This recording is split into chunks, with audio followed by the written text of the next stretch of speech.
Good morning, good afternoon, wherever you are. Welcome to a new episode where we're going to talk about improved sustainability with AI and blockchain. Quite a title, I would say. These are some of the hottest topics of the year. We hear all the time about artificial intelligence and about the imperative of becoming more sustainable. And guess what? Today we're going to talk about how these different topics connect, how sustainability can actually be improved with AI and blockchain. But before we do that, I'm speaking to you from the wonderful city of Prague. I came to Prague about a week ago to run our 10th data management Think Club. It was quite an experience. It was our anniversary, actually, and we had an amazing time celebrating with data management professionals from all Europe and discussing about all the topics that we love in the data management space. So first thing I'd like to ask you is, where are you coming from? Where are you connecting from? And how's it going today? We expect lots of people today, as indeed the topics that we'll be touching on are pretty much discussed in every boardroom, in every industry, in every company out there. And if you're not discussing them yet, this is definitely a session that will help you address a bit how to make sense of these topics and how to discuss them in a manner that is a bit more concrete than it usually is. Because you see, every company out there wants to be AI driven, wants to use artificial intelligence for any kind of miracles. But it is very important to connect it to, real matters that matter to the business. And sustainability is definitely one of them. Of course, we have here Sandy, Pennsylvania.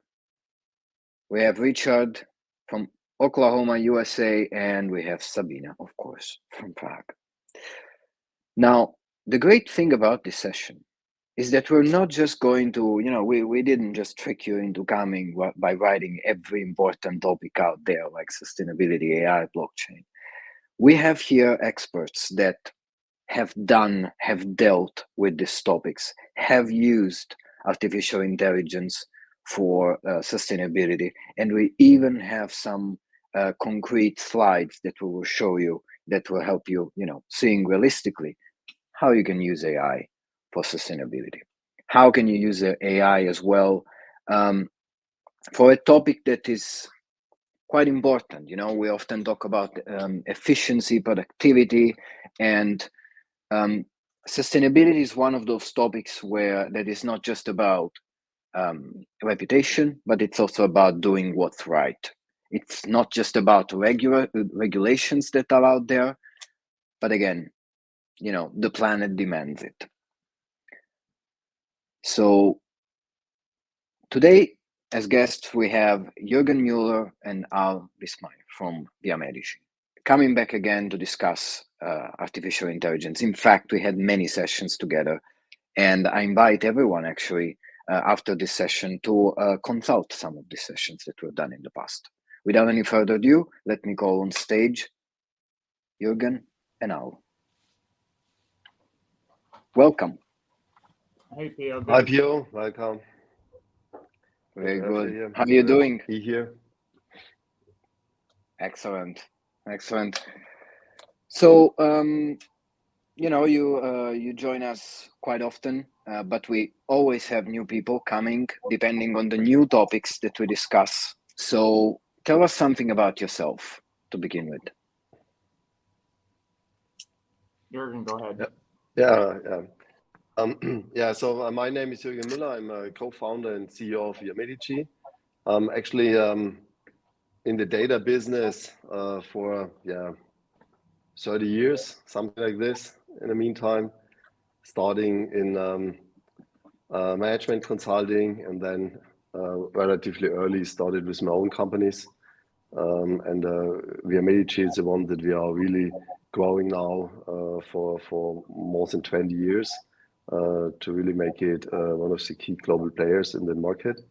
And so as we are dealing with master data management, product information management, etc., we of course also dealing a lot with AI, and also have our own AI research and development team, and so on, because this simply has a significant impact on all data management aspects, and also on our product, of course, but also the way you work with data in general.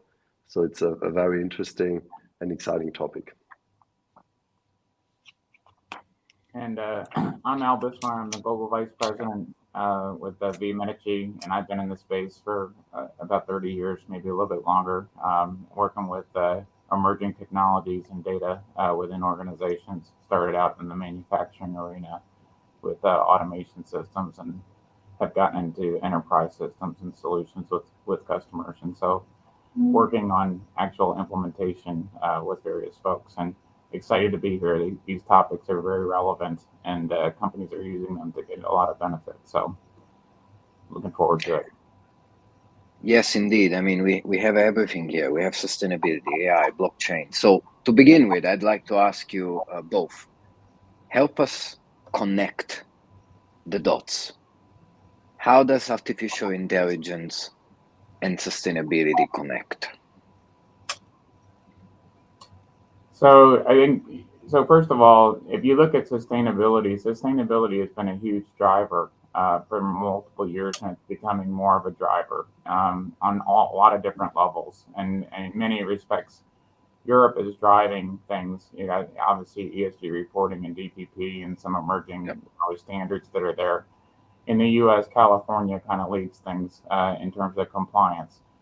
And what organizations have been kind of working with and trying to figure out is, well, how do we kind of, pull information together to satisfy these requirements that are emerging? And so in many respects, that becomes somewhat of a manual process. It's going out and looking at, well, how do I, if I'm doing scope 1 and scope 2, I got to collect the data and pull it together for that. If I'm looking at scope 3, I got to look at the supply chain stuff. If I'm looking at the materials or information that makes up a bill of material for a product, I've got to do that in a manual process. So there's a lot of different things in terms of the composition and what's going on within an organization, whether it be carbon emissions and what's going on there, whether it be forever chemicals or whether it be various materials that are part of a bill of material, many of which are manual processes, and or if you do have the data, then you got to go figure out how to hunt and pull out the data and locate it and isolate it and actually report on it.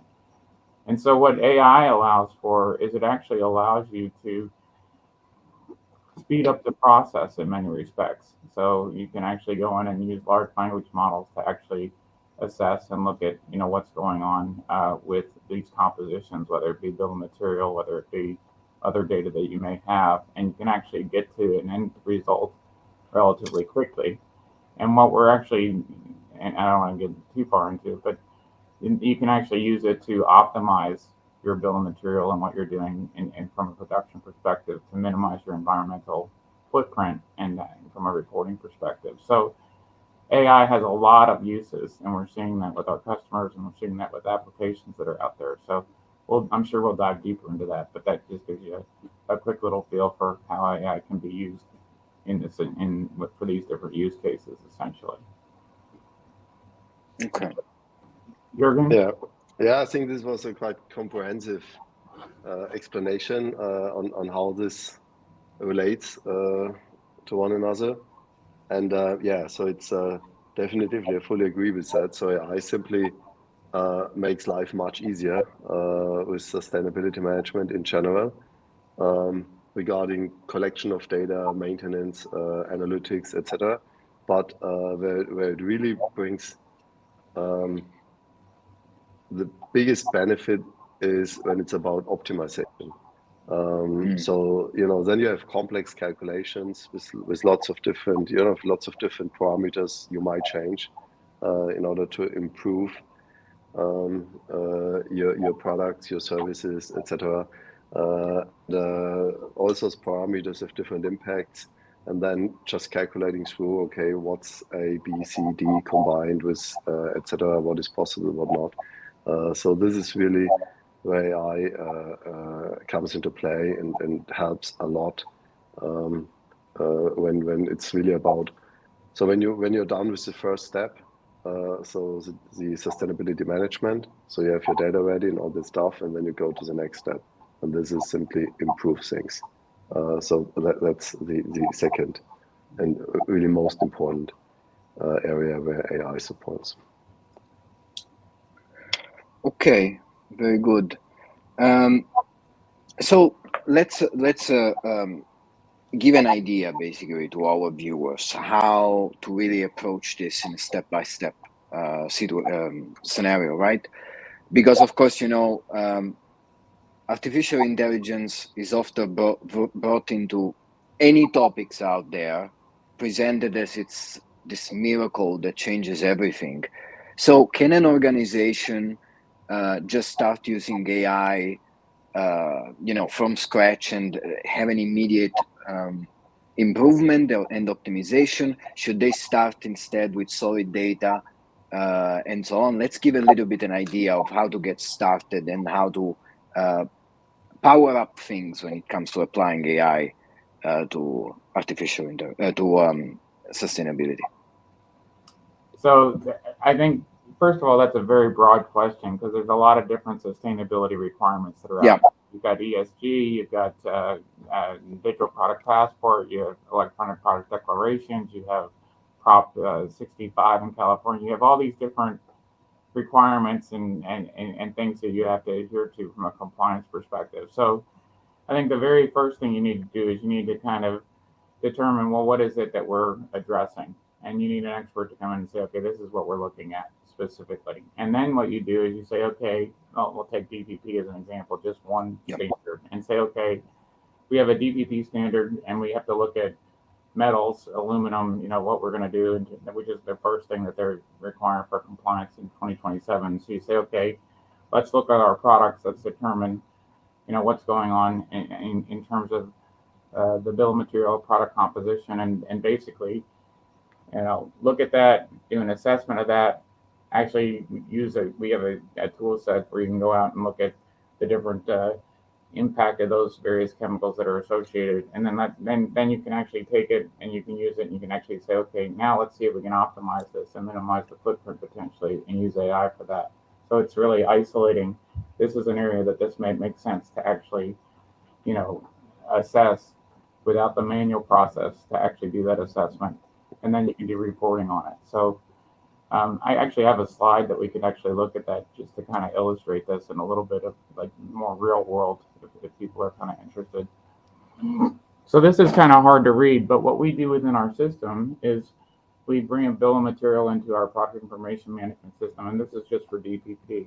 And so what happens is you have all these different components that are associated, or the materials that are used to make up this drill, as an example. And so within the drill, you can't really see it because it's really relatively small, but you can actually see all the materials, and you've gone out and you've done an assessment of the materials that are being utilized within the solution and are within the product that's being manufactured. And you can see those that are green that are passable, and those that may be yellow, which may be a concern. And if they're red, then it's a real concern. It might be a forever chemical or a material composition that is not something that can be shipped into a specific region.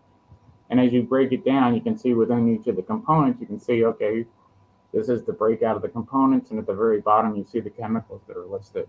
And all this is pulled out of a bill of material, which goes through our 360 engine, sustainability engine, and then it actually produces these reports.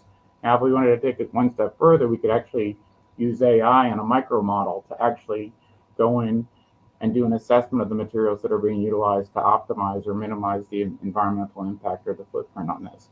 Now, within that, you may have a workflow. So you may actually say, well, we're going to use AI, we're going to go out and assess this, but then what we need to do is we need to say, hey, does this make economic sense? Does it make sense to manufacture? Because it'll be more costly versus less costly. And those are internal decisions that category or product brand managers may need to make, or the business needs to make. But the information is there, and you can actually have that information available, and then you can use AI to actually do that assessment. And if you look at this report in a little bit more detail, and I don't want to get ahead of ourselves, but you can see There's the blockchain in there, so you actually date and timestamp, and you have all the composition that's associated with it. You also have a QR code that stays with the product, so you can actually look and see what's going on specifically with the product as it goes through its life cycle, as opposed to an RFID tag or something along those lines. So that's one example.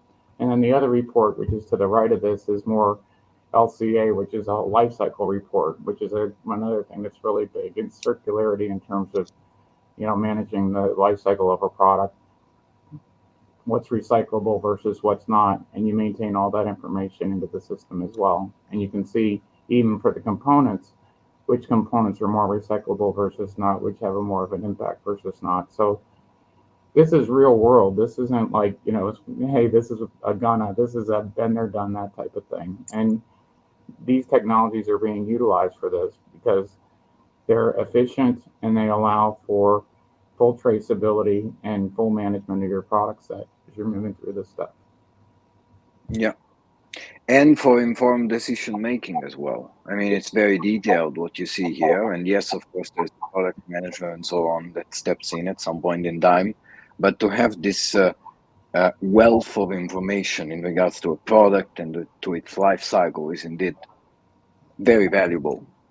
It's very valuable. And so this is just one example, but like we can also do ESG with master data management. So you can actually look at full ESG reporting within your organization, look at materials that are being done and for a broader reporting and sustainability requirement, you can look at scope 1 and 2, where you start getting into supply chain and start looking at an assessment of routes and what the carbon emissions are for that. So there's a real huge benefit to this. And one of the challenges for a lot of companies is they have a hard time figuring out, well, how are we going to get started? And they're like, well, we got to just kind of throw people at the thing, as opposed to, an expert with a tool set that allows you to get to your end game, and the tools are there. You've got AI, you've got blockchain, you've got a number of different things that, as well as our PIM solution with our, engine. These are things that are readily available to provide an impact immediately. Very good. Let's talk about blockchain for a little, because this is something that was we were hearing it all the time about 5 years ago or so, and then it sort of passed out of fashion. But there is a use for blockchain, and I'm glad that you're bringing it up during this session. So what is the importance of blockchain? You showed before the QR code, and also you mentioned something in your slide. Tell me a little bit more about how you use blockchain in this. So in this example, and actually there's a few different things, okay? So one of the things that's interesting, and this is an aside, it has nothing to do with the technology, but an interesting thing is if you look at the compliance and the companies that are going to DPP right now, Digital Product Passport, is really being pushed for steel or metals and aluminum, and these are the first ones that are requiring compliance. And really the first real group that was going to be compliant is the battery technologies, because they have a number of different things in them that are kind of nasty, and they want to make sure that if you're bringing batteries into Europe, as an example, that you have all the traceability and all the information about it. But interestingly enough, one of the first industries that's jumping on DPP is the fashion industry, and so they're getting a bunch of information about all the what goes into the formation of the textiles and traceability of that, and then that's being made available. And you made a point several episodes ago, which was kind of interesting, is that what a number of companies are finding out is that consumers are willing to actually buy a product that's sustainable. That they I forget the numbers, but it was really huge. It was like 70% would pay a premium. And so what blockchain allows you to do is it allows you to have a full timestamp on that product. So when this product was made, you have a third party that's validated essentially what's gone into this product, and you have that information.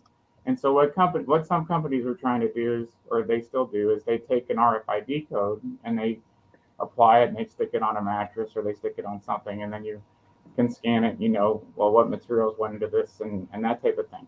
But with blockchain, you can actually have the date and time stamp on the actual thing and apply it to the QR code. So then in the future, someone can just scan it and you have a validation of this is the material and the information that went into this thing, the date and time that it was done without a change, and this was the impact that it has. And so the digital product passport is validated in concert with the blockchain, and you have a full traceability of what's going on. So some of our customers think this is really where the way to go, and more companies are considering this as what will become a standard, I think, in the future.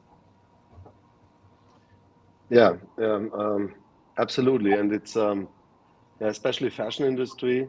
I think this shows really what it's about here regarding in the consumer good business, because this is really about image. It is about branding. It is about consumer acceptance and preferences, and this is simply very much related to sustainability topics. So this is why companies invest into that.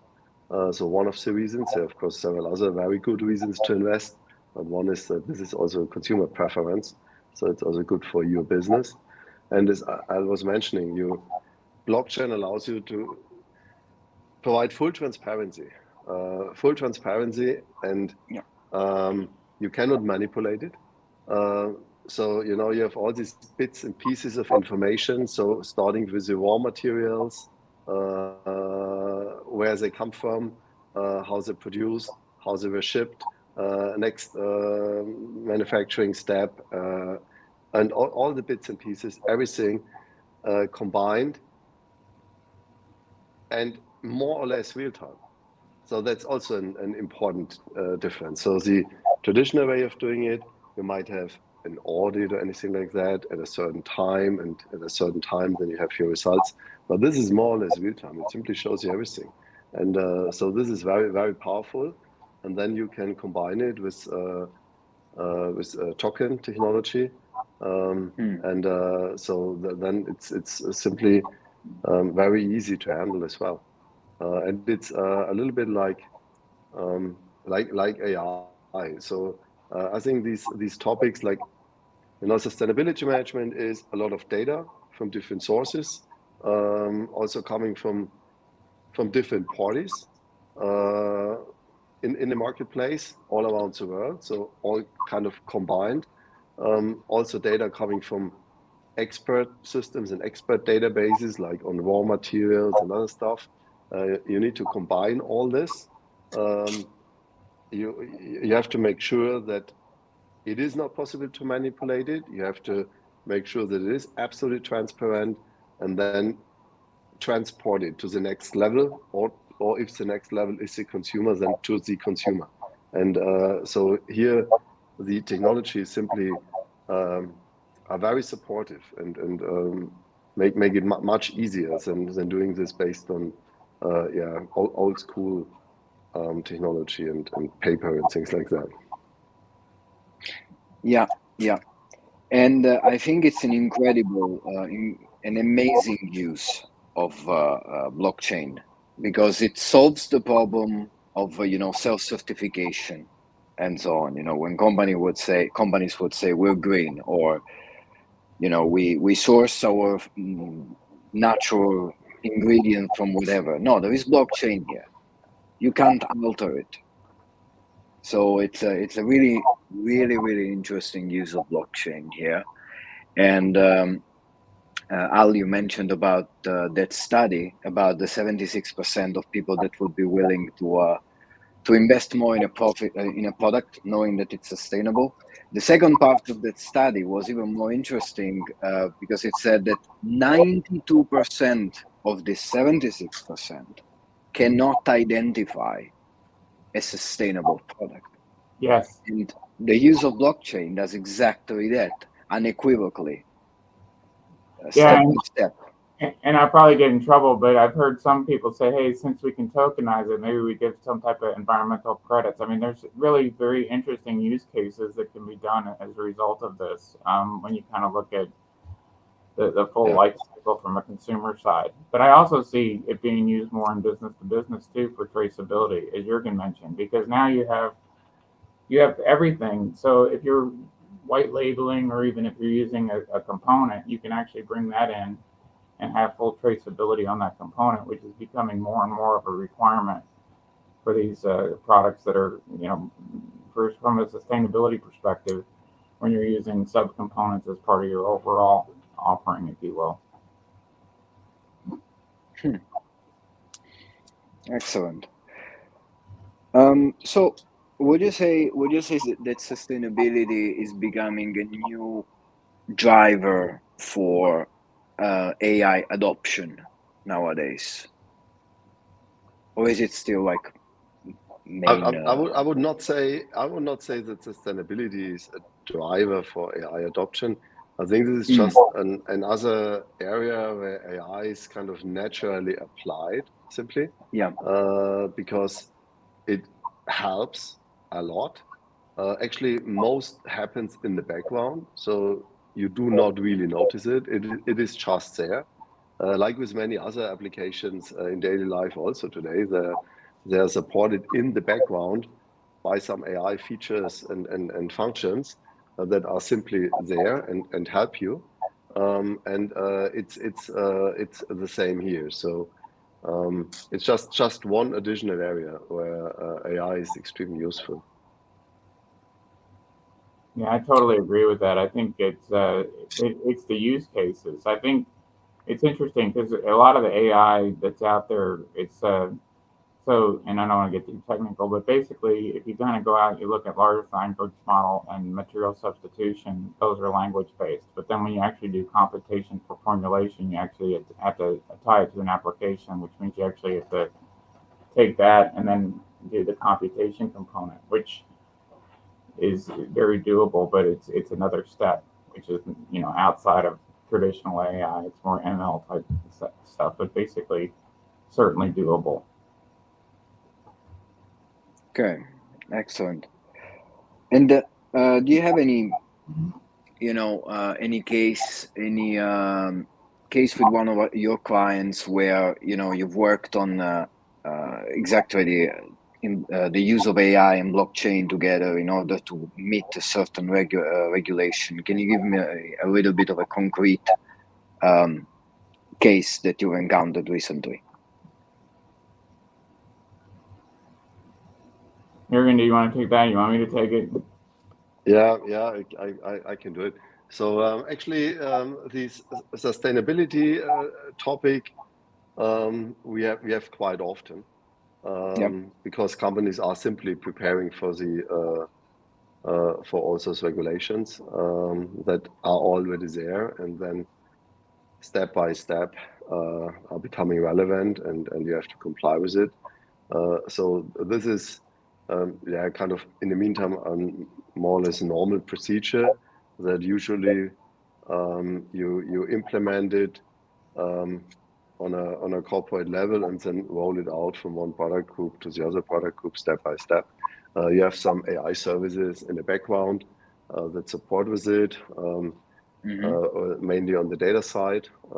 So make it easier to handle all the data from the different sources. You have interfaces to all those different solutions. Like so one area we see it quite often is, for example, building construction industry and building construction material and supply industry. So they of course have quite some issues with those regulations and also benefit significantly when you have it available. So this is something where it already started quite some time ago that the technology was implemented. And then also with the AI technology, I think as you mentioned earlier, this is usually part of it right from the beginning. So this is not something you add later. So this is just part of the feature set because it helps right away. Also with getting started. Also with very, very simple things you don't think about. But for example, if you are global, your products are engineered in different places in the world. The parts are coming from different places in the world. Maybe the master language is different in so different places in the world. You want to get everything to one language, maybe everything in English, and from here you create all this stuff and then transfer again. So also these little things, they just work in the background. You don't need to think about it. So these are also small areas of application that simply help a lot. Not only the big stuff when it's really about calculating different shipping routes and all the other things that are of course done as well. And then this tokenization and blockchain. This, of course, this is a bit more complex because it involves several parties becoming part of it. If you really want to do it in a good way, so that's more effort to establish that. But technology-wise, it's not an issue. So the blockchain technology, this is already here for 10 years or so. So it's a very, very, very established technology. It's established on large scale. So this is more an organizational topic. This is absolutely no IT topic. So technology-wise, it's easy. Same with tokenization. So this also IT-wise, it's established technology, easy to handle, easy to provide, simply part of the feature set. And then, the way you apply it, of course, this depends from organization to organization, and also again involves quite some stuff around it. I guess to be a little bit more specific, because we can't really, you asked about specific, kind of skirted it. We have some customers in the building supply industry. We don't know if we can use their names, so we do have them there doing this, but that's the industry that we are currently working with, I would say. Yeah. Okay. Very good. And yes, it is true. The blockchain technology has been out there already for some time. What's the reaction of organizations to adopting when you mention blockchain? Because I feel that when you go with the AI discussion, it's always very warm, right? The reaction is very warm. What about blockchain? Do they see the value straight away? I think it's easy value, but organizations are not so used to blockchain technology. Also not so much to tokenization, things like that. So this technology is, they're not so familiar with it. So they're even more familiar with AI in the meantime than with blockchain technology. That's what I thought as well. Although the potential is immense, I saw the potential immediately from 10 years ago. I was like, oh, this is really cool stuff. But it didn't take off like AI did, let's say. That's right. It's also that still blockchain is very much. So most people, when they hear blockchain, they think about cryptocurrencies. So this is simply like there's nothing else. So this is crypto is blockchain, and blockchain is crypto, and done. But this is of course also just one area of application, and actually it's the same, because you have the whole history, all transactions, everything that happens, absolutely everything. This is always part of it. You always have the full history, so have full transparency. You cannot manipulate it at all. So it's the same principle. And so the fact is just that blockchain technology, this is just the basic technology, and you can apply this to everything. And sustainability, this is definitively an area where it is extremely beneficial. As I already mentioned before, you can have maybe kind of audits for your processes and things like that, if you want, at a certain time, maybe once per year. And then you can use technologies like ours in order to create your digital product passport and things like that. But of course, as I mentioned, if you really have things based on blockchain technology, then it can be kind of real time. So, it's simply impossible to manipulate it. You see every step, absolutely every step, all details. It's fully transparent. There can't be more. This is more or less the exact opposite of maybe just back to consumer goods, buying something in a shop, and then it just says, this is green, or this is environmental friendly. And then you think, okay, what exactly does it mean? And then you have a look on the ingredients. Okay, it doesn't say much. And then you check, okay, where is it coming from? Okay, somewhere also doesn't say much. And so no facts, no details, just some general marketing logo or something. And there's not much more about it. Maybe you can check a little bit on the website. Maybe you have a QR code or something, provides a bit more of information, but still usually not full transparency. You do not really 100% know what was going on there and what happened. So what is there really? And this is the total opposite if you go for blockchain technology, and it's very simple to use. Yeah. And does it take a bit of educating the client? Absolutely. Yes. Yeah. It takes a bit educating. It takes a bit also showcases, demonstrate. Really, people have to get a feeling. What is it? How does it look like? How does it feel? Yeah. Yeah, exactly. Because you see, it's interesting you mentioned the association between blockchain and crypto, and sometimes since there is that association, and since there is a general distrust in crypto, sometimes blockchain falls into the same under the same shadow, but it is exactly the opposite. It's all Exactly. about trust and transparency.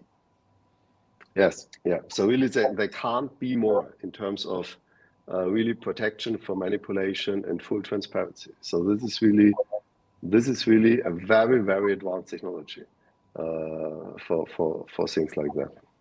Yeah. Very good. Yeah, But I have to admit, really. so when preparing for the session, I also quickly checked where all the cryptocurrencies at the moment, just because it was immediately same association. Like, oh, okay, let's check. Exactly. No, I get that. I get that. The association, I think, will not be able to separate the two things. But yeah, I get that. It is simply the most famous, the most known use case of blockchain. This is crypto. This is the number one use case everybody knows about. Yeah, very good. This is a really exciting topic, and I really see more and more use for blockchain in the future. And this is definitely an amazing field of application. Let's talk a little bit about the technology, right? Because of course you mentioned sustainability, you mentioned ESG, you have an expertise in a technology that also touches product information management. Let's talk a little bit about what do people get when they work with you, whether it's a combination of MDM, PIM, or how does it work? So we have a solution. Obviously, we have a platform, and it has master data management, and it has product information management, and it also has a Sustain 360, which is a sustainability engine that addresses different application sets. So whether it be ESG, or whether it be digital product passport, or electronic product declarations, or other compliance requirements. And so there's different methodologies for addressing these things, as I mentioned before, based on the requirement that you're trying to satisfy. So if you're doing product as an example, you may bring your bill of material into the PIM or MDM system, depending on what your compliance requirement is.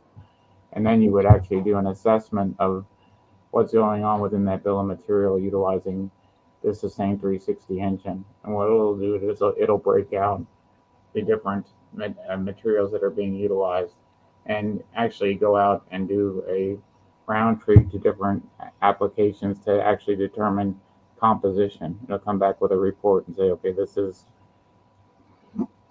the carbon, what's going on from a carbon perspective. This is what's going on material composition percentage in terms of percentages. And so that's your first pass. That's like your most basic. And then if you want to, and so you can do reports, the ones I just showed in terms of the presentation, where hey, here's a report for DPP, and this gives you a breakout of all the materials and things that are there and the chemical composition, et cetera, et cetera. And then you can actually take it to a level deeper with our solution. So you can actually go and use AI to do an assessment of substitution. So are there different products that can be substituted for this product which have less of an environmental impact? And then I can kind of look and see, okay, this is one way to optimize this versus another. And you can do the same thing for ESG reporting when you start looking at, scope 3, which is all about your supply chain. So Yeah. maybe I don't do this route, maybe I do that route, and it has less of an environmental impact from a shipping perspective. So that's right within the system and can be used depending on the requirement and the reports that are there. So we maintain a full history of everything that's there within our application, and then you can extract it and you can utilize it either within your own reporting or within our reporting. Okay, very good. Now, sustainability, of course, is one of those topics where, okay, there are regulations, there will be more regulations coming, it will become more and more complex, but we have seen more sustainability focus in Europe rather than the US. What do you think? What is how is it going to be in the future? Do you think that US will follow? What's your take on it? So there's some personal opinions that come into this versus, there's at least I have my vision of kind of where I think this is going, which may not be what's actually happening. But my general sense is that across the board, whether it's Europe or whether it's the U.S., I think there's a real push for everyone's talking about the carbon footprint and carbon and carbon and carbon, but I actually think the bigger hit is on the forever chemicals and the minimization of things that are nasty and the whole recyclability aspect of things in terms of the full life cycle. And I think both of those are going to get a lot of play. The Wall Street Journal wrote an article a few months ago talking about forever chemicals, and there's more of a push on looking at chemical composition of what's going on and what's going into the water and what's going on and emitted into the air and this type of thing. And so that's very real to me, and I think that that's going to be there. And then there's no question that the DPP is taking off in Europe. It's actually ahead of schedule. You look at the number of companies even in the last few months that have announced that they're DTP compliant, and so having the traceability and everything that's affiliated with the Dual Product Passport is going to be there. They were saying, getting batteries out this year and then, doing, stuff by 2027. And fashion and batteries, in many respects, a number of folks are ahead of schedule. They're already starting to do that. So I don't see that going away. And in California, they're already way ahead of their thing for Scope 3. And I think that that's actually moving into other parts of the U.S. So I think sustainability is here to stay. I think the question is what are the most important measures that companies are going to be looking at? Is it the chemicals? Is it the carbon? Is it the metals and aluminum? What specific things need to be traced and are going to be not tolerated versus tolerated, as part of the environmental impact. That's my kind of what I'm seeing. But there's a lot of energy behind it. It's in the top 2 for Gartner. I mean, and the businesses, they're all behind it. Juergen, sorry, I rambling. Yeah, no, I think you're absolutely right. I think it's also, of course, when you look into the future, it's also very much about how consumers push for it. So consumer preferences. So that's always super, super, super important. So at the moment, this is a hot topic. So this is great. So this means that industry is investing in it, and as you already mentioned, so industry is actually ahead of the schedule in many cases, and this is simply because it is a benefit. It's a plus. So it makes sense to invest, even if maybe not yet required by law. So preferences are very important. Legislation, etc., can change. We also see it at the moment when it's about green investments and things like that, where it's now starting a little bit like relabeling things. So this is sustainable. Was not before, but now it is, and things like that. So legislation might change. So I think what is important for enterprises is simply to have all the data together, so simply everything. Then they can decide on how transparent they want to be. Maybe provide all details right from the beginning, everything down to finish. And then, of course, depending on the rules that are applied at the moment, you qualify for certain certificates and other stuff, and this is good. But you can, if you have your data together once, and you have everything together, you're super flexible and can adjust to everything. Can also easily optimize if something is changing with legislation. Can immediately analyze what does it mean for your products. If you can handle it easily or not so easy. So this is really about not just about a marketing part, sales part. So this is really everything. It's supplies, it's transport, it's manufacturing processes. So all that combined, and so I think it's very valuable, and most companies already have a lot of that. It is just that right now it's on different places and maybe not really connected. And connecting this and closing the gaps. This is also an important part of this sustainability management. I agree 100%. It's there are regulations, there will be regulations, who knows where they're going, but it's the clients, it's the customers that are demanding it, and that's a good thing. I mean, of course, it's an advantage for organizations to showcase their DPP on their website and show how transparent and how sustainable and so on and so forth they are. People appreciate that. And Gen Z and millennials appreciate it even more because I think they're really driving this push for a more sustainable world. And it makes sense that one of the industries that is really looking into this seriously is the fashion industry. Something that, of course, rather than being a B2B field, it is a field where people connect with the product, and they want to connect with a product that they know is a truly green product, not just something that is green in color. Let's put it like that. Exactly. Very good. Now, we're getting to the end of this session. Of course, it's always a pleasure to discuss topics that are, as we were saying in the beginning, in every boardroom at the moment, because these are indeed, as Gartner says, they're in the podium of the most important topics out there for every organization in every field. Right. But for those in the audience that would like to learn a little bit more about you, about Viamedici, would like to ask you more questions in case, someone is watching this session later on in the evening, what's the best way to do so? Well, they can certainly go to Viamedici.com. They can go to Mhm. Viamedici, our LinkedIn site, which I encourage them to because we're constantly updating it with new information. And then, or they can reach out to us directly, either via LinkedIn or via email. We're happy to, address any questions that they may have. Very good, very good. And do you have any message that you would like to leave our audience with? Juergen, you can go Yes, first. it's a yeah.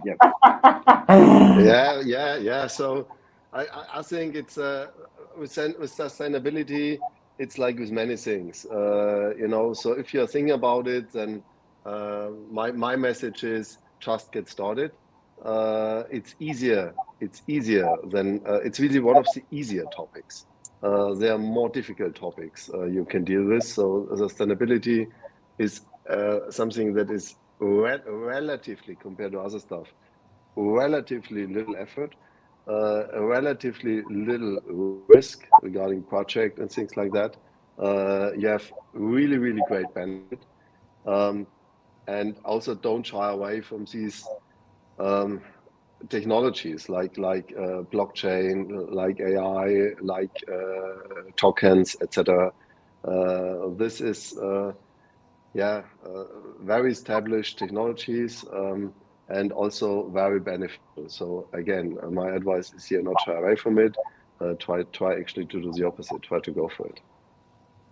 Yeah, I totally agree. I think my advice would be that sustainability is definitely here. There's no question. The drive's there, and the tools are there to address it. I think that's a key thing. You don't have to go, reinvent the wheel. We have ways, and there are other, competitors obviously that have ways that they can go address this from a technology perspective. So I would say, hey, go get involved, like Juergen says, and then I would also, pilot something. Blockchain's a perfect example. You don't Right. tag every single product. You pick a product category and do it from that perspective. So, start it, and get going on it because it's not going away and it'll have a benefit to your organization for sure. Excellent. Well, gentlemen, always a pleasure having you here. And of course, I look forward to the next session together. And for the time being, thank you very much for being with us. Thank you. Appreciate it. Thanks a lot. Thank you. Everyone's participation. Thank Bye, you. everybody. Bye-bye. Thank you.